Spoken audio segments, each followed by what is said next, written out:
Hi, I'm E.D. Lewis and welcome back to my channel, E.D. Lewis Reviews. And as you can see, this is the first official video of Valoween 2023. I almost said 2022. This video is actually going to serve a few different purposes. It's going to be serving the purpose of, Valoween recommendations, but also we're going to be continuing the announcement made by Regina. It was yesterday at the time I'm recording this, for the Gothic Hearts Reading Challenge, which is created and is hosted by Regina at Regina's Haunted Library, co-hosted by author D.L. Tillery, the Mistress of Horror, Aphrodite Lee, and myself. So let's get on with the challenge and the prompts. So prompt number 1 is to read a classic Gothic Romance novel or short story written before 1950. So I'll be doing recommendations at the later on in the video.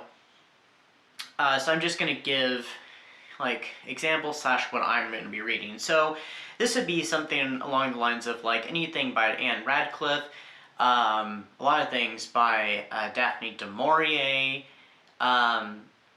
or the one I'm reading, going to be reading, is Dragonwyck by Anya Seton, and it was published in 1944 after the publication of Daphne du Maurier's Rebecca. It would also include things like Northanger Abbey as well, maybe The Castle of Otranto, a different kind of romance, but it's still Gothic. So, number 2 is read a trade paperback or mass market paperback Gothic romance novel or short story. Woman running away from a castle type. So here's some examples really quick, like Mistress of Melon. This is actually not the original edition, but it has the original cover, and it was published in 1960. This is what set the standard of that and created that, a whole woman running away from a castle or house. Mora actually was published the year before, but it is of that same genre. It was just before the covers had, the style of the cover had been set in. And a lot of the newer ones don't feature that, but they are that same style and same type of book. And so I will actually be listening to the Audible, listening to on Audible Paperbacks Classics re-release of Shadow over Briarcliff by Marilyn Ross. It was originally published as part of the Harlequin Gothic Romances of the 1980s. This one from 1986. Now it's owned by Paperback Classics. And Marilyn Ross books are hard to find out in the wild, so it's one that I do not own in a physical form. Number 3 is read a newer Gothic romance, year 2000 on up. I may be doubling up because I don't know if time will permit me to actually do a book individual for this one. I may be doubling this up with the number 5 that's coming up. But if I do, I might be reading Wolf Moon Rising by Laura Parker. It is a Dark Shadows novel, and of course Dark Shadows is Gothic romance. Number 4. Read a queer main character LGBTQ plus Gothic romance or short story. I'll be reading the 1980 classic gay Gothic Dragonwyck, Gaywick, I'm so sorry, by Vincent Verga. This is actually going to be a reread for me. I read it a little more than a few years ago. There's a lot of it I don't remember. I know there's some trigger warnings, so if you do read this book, be aware. And I'll be reading the Kindle edition, which is, I wish I had the old paperback from Avon, but I don't, unfortunately. But there are other books you could read along these lines, like a more modern one would be The Gentleman's Guide to Vice and Virtue by Mackenzie Lee. It's a little different. It's Gothic romance, but it breaks the formula of the traditional Gothic romance. There's a lot of Gothic romance that does break that formula, especially newer ones, but they are still Gothic romance. It's a little more Mary Stuart style, kind of like Madame Will You Talk, which is a favorite Mary Stuart of mine. There's a lot of traveling around. Number 5 is read a BIPOC main character Gothic romance or short story. So an example of this might be Mexican Gothic by Sylvia Moreno Garcia. There's also the book that I'm going to be reading, and it is Music of the Night by Angela J. Ford, and it was published in 2021. It's one I'd never heard of till maybe 2 or 3 weeks ago, so I'm looking forward to it. It's kind of a mix, from what I understand, of Phantom of the Opera meets Beauty and the Beast. I'm like, ooh. And I really like the cover too, so. And then number 6 is watch a Gothic romance movie. So this would be something like watching, adaptations of like Jane Eyre, Wuthering Heights, Rebecca.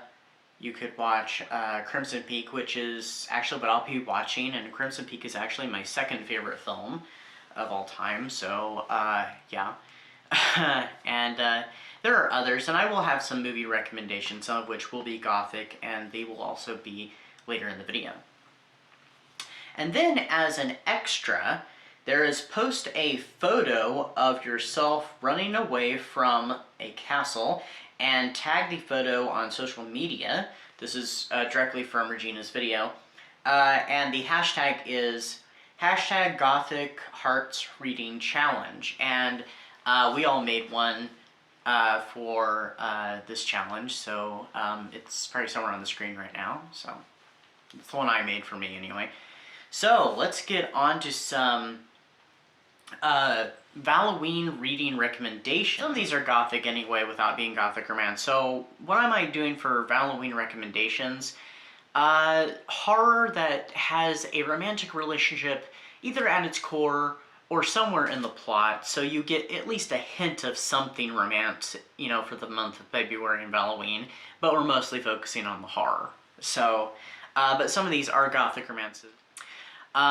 Here's one, Dracula the Undead by Frida Warrington. It is actually a sequel, and so far it's the sequel that I definitely would accept at this point in time, until I read a sequel that I think is far better. But it's a very good sequel. There is a little bit of romance, so and it is Gothic, so you might be able to consider this a Gothic romance, and it was written in the 90s. It's definitely an interesting horror novel and an interesting sequel to Dracula. Next up is Rosemary's Baby by Ira Levin. I don't think I had to say much about what this one's about, and but Rosemary and Guy Woodhouse have recently moved into this lavish apartment building in New York City, and they have some eccentric neighbors, and there's an unfortunate accident that happens, and they decide also that they want to start having a baby, and there's some weird things that happen on the night of the baby's conception, and Rosemary's pregnancy is definitely not ideal. So then I have this one. This one's not real. There's not much romance to hit. There's some romantic scenes. Like there's a character has a brief tryst with a young woman, and there's a wedding happening at the end. But it's not a romance novel or really short story. But is a horror tale and a Gothic horror tale, and it is The Vampire by John William Polidori. So it's kind of a very classic vampire tale.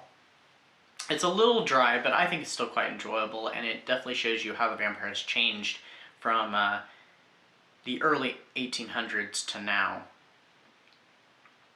Others that I would also recommend, these are Gothic romances, and these are Wuthering Heights by Emily Bronte, the story of Heathcliff and Catherine Earnshaw, and the Jane Eyre, which to me is the epitome of Gothic. I always think of Jane Eyre immediately with Gothic, and that's by Charlotte Bronte, and it's definitely a favorite Gothic of mine. Rebecca by Daphne du Maurier was written in, I think it was the mid to late 1930s, and I don't know if I want to say much about that. It's about an unnamed woman who marries this master of this great house that is haunted by the memory of his previous wife, Rebecca. And what happened, you know, what the goings on that go on there. Let's just say it. We'll leave it at that. I've already mentioned Mexican Gothic, but I would recommend it. It's kind of weird fiction and Gothic horror and a little bit of Gothic romance and a little bit of Lovecraftian horror as well, kind of mixed in. If you're looking for something more erotic, I would recommend this book, Dracula in the Flesh. Is it by T.K. Harden? I think that's the name, or at least the pseudonym that's used. I reviewed it before. It's the only piece of erotic horror I've ever read, and it is an erotic retelling of Dracula, and boy, is it kind of a wild ride, and it is very, there's a lot of sex in it, and there's a lot of gore in it too. It's kind of, that's almost a little splatterpunky maybe. You can be the judge of that. It's gory, it's very erotic, and it had some words used for things that I have never heard of before, so yeah. But that's definitely some erotic horror for you. Next up is, okay, so if you're looking for something that's kind of some modern Gothic romances, I have a few. This one, I don't remember what year it came out in, but it's part of a series. It's the first book in a series, and I have several of the books in the series on my Kindle, but I've only read the first one, and it is Dark Desires by Eve Silver. It's the first in her Dark Gothic series. They're all standalone novels from what I understand, so it doesn't matter what ones you read in what order. This one has some light horror in it. I reviewed it last year. I would highly recommend it. It's very good. It's so if you're looking for something more modern Gothic, it takes place in the Victorian era. Well, maybe just before Queen Victoria took over. I'm not sure. It's definitely a rewriting of the Gothic Romance, and it gets it's a little spicy, so that's part of the rewriting, and there is some light horror. It is definitely kind of a light horror novel as well, and it does have some ties to Frankenstein. And Frankenstein is referenced in the book, not the man, the novel, but they don't go out and say Frankenstein, because there's something that happens in the past that they mentioned that kind of harkens back to that, so... And there's some mysterious murders going on. It's kind of reminiscent of Jack the Ripper too, but it takes place before Jack the Ripper ever happened as well. So yeah, it's a very dark, romantic, and spooky tale, that's for sure. But I would recommend it for some modern Gothics or newer Gothics. Another one came out a few years ago, and it is by C.G. Twiles. It is now called Brooklyn Gothic. It was originally called The Best Man on the Planet.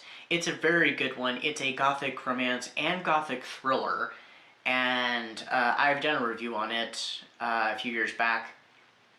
It's about a woman who takes up a job investigating some people have had tragedies in their lives for this very rich and handsome man. He almost reminds me of Christian Grey in many ways, but without the the 50 Shades stuff going on. Just something about his demeanor just makes me think of that character, and he's suffering from some stuff. We'll just say that. And she falls in love with him, and there's a dark, dark past there. So, it's also kind of Rebecca-ish. It's one of those type of books, too. And so it's a Gothic thriller and Gothic romance, so you can check that one out. There's another one that came out around the same time. Might have come out just before it, and it's called In Her Shadow by Kristen Miller. And it has the woman run away from the house. That's something that's been retained. It's a retelling of Rebecca. Rebecca is actually mentioned in it. The main character, actually, one of her favorite books is Rebecca, and this book actually does a modern-day retelling of Rebecca. It's not one that I particularly cared much for. I was a little disappointed in it, but it's not a bad retelling, and it's a modern day Gothic and another Gothic thriller as well. Now I have some movies here that I'm going to recommend. Oh, by the way, you could also, sorry, before we get to the movies, you could also read Interview with the Vampire, because it is, it's a Gothic novel, and there is some romance, though it is very, it's not explicit between the characters of Louis and Lestat, who are clearly in a relationship. It's just not explicit because of the time in which it was written and published. Or it would have been. Alright, here's some movies that are great for Valoween. Tim Burton's animated film Corpse Bride, of course. It's kind of spooky and kind of funny, and has to deal with marriage and some romantic relationships. Coppola's Dracula is a great one. It's kind of romantic but also horrific at the same time. And also they've turned Dracula into a Gothic romance, really. Cat People, the Val Lewton produced film from the 1940s, is another excellent one. I've already mentioned Crimson Peak. Interview with the Vampire from 1994 is a favorite vampire film of mine, and of course you could watch the TV series, which I have not seen yet. And then there is Daughters of Darkness from 1971. It is a lesbian vampire film, but it is an excellent film. And let me go ahead and throw this one in there. Dragonwyck, the film adaptation from the 1940s, starring a very young Vincent Price. It's an excellent film. I've seen the film a few different times, but I've never read the book, so we're going to go there. So those are my spooky Valoween and Gothic film recommendations and book recommendations. Now here's a brief little book haul. I've gotten some Gothic romances. This is just a few of them. I have some more downstairs. There was an incident actually at the bookstore, and so I had to wipe them down, so they're downstairs actually. Alright, so here's some examples of Gothic romances where women are running away from houses, or just some Gothic romances that are kind of retro. We have The Web of Days, and this, from what I understand, is kind of a Southern Gothic romance. Actually, I had to look up this one to make sure it really was a Gothic romance and not repackaged as one. Yes, it is. It was just published in the late 40s, so this would even work for pre-1950 Gothic romance. Then we have Beware the Night, and it's an Ace Gothic, and Ace were known as being, you know, version Gothic because they were the ones that created the Gothic romance standard with Mistress of Mellon. So this is Beware the Night by Jane Blackmore. It's in a little shabby condition, but it doesn't show, well, it has two women running away from a house, and there's a lamppost next to them, and then there's a light in a house in the background. You can't see the house much, but it's a Gothic romance. This one's from the 70s, and it's kind of a controversial one, at least it was then in the 70s, and it's a satanic Gothic. It's called Her Demon Lover, and we have the woman running from the house. And yes, there's a light on. Now, not all of the Gothic romance covers do have lights on in the house, and I think the whole thing about, oh, if they didn't have the light on in the house, they didn't sell, I think that's more of a myth, or kind of a being superstitious about it. I don't think it's necessary, and I've seen some that don't have it, and so, I don't know. And a lot of them anymore don't have women running from houses anyway, so, but yeah.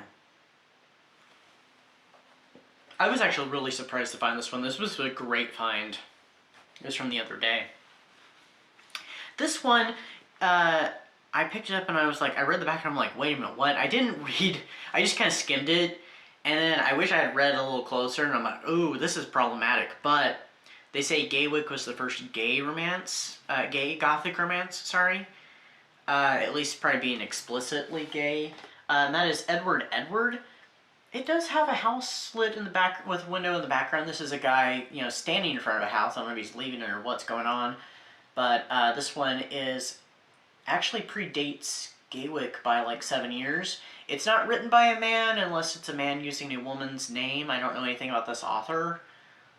Lola Burford. But it takes... it may take precedence as actually maybe the first gay Gothic, but it's a problematic text just from reading the back of it. So I mean, it's definitely sounds like there's trigger warnings with this one. So controversy. And then I have this one. This is my first Georgette Hare book, and then his cousin Kate. I think it's one of the few ones of hers that's considered to be a Gothic, and I actually watched a video lecture on her books and her relation to the Gothic, and this was talked about as one of the definite, for sure, Gothic ones of hers. So, anyway, that is my video. I know it's a little lengthy, but I had a lot of ground to cover here, and I'm so glad, so excited to be part of this reading challenge, because I love Gothic Romance. It's part of actually why I created this channel in the first place. But I haven't gotten to read much of it. I will have a couple Gothic Romance reviews coming this month. One of them is from one of the books I'm reading for this reading challenge, and one of them is actually, when I say this month, I mean the month of February, though it's still January when I'm filming this. The other one is one that I have read before, and I'm finally going to review it, so I'm excited about that. And then I've got some other books that I'll be reviewing, and at least a tag video I'll be doing, not an original, but a tag video, and so, yeah. Anyway, I'll see you all very soon, and I hope everybody is having a spooky time as you're preparing for Valoween and the month of February, so stay safe, stay spooky, and I'll see you soon. Bye-bye.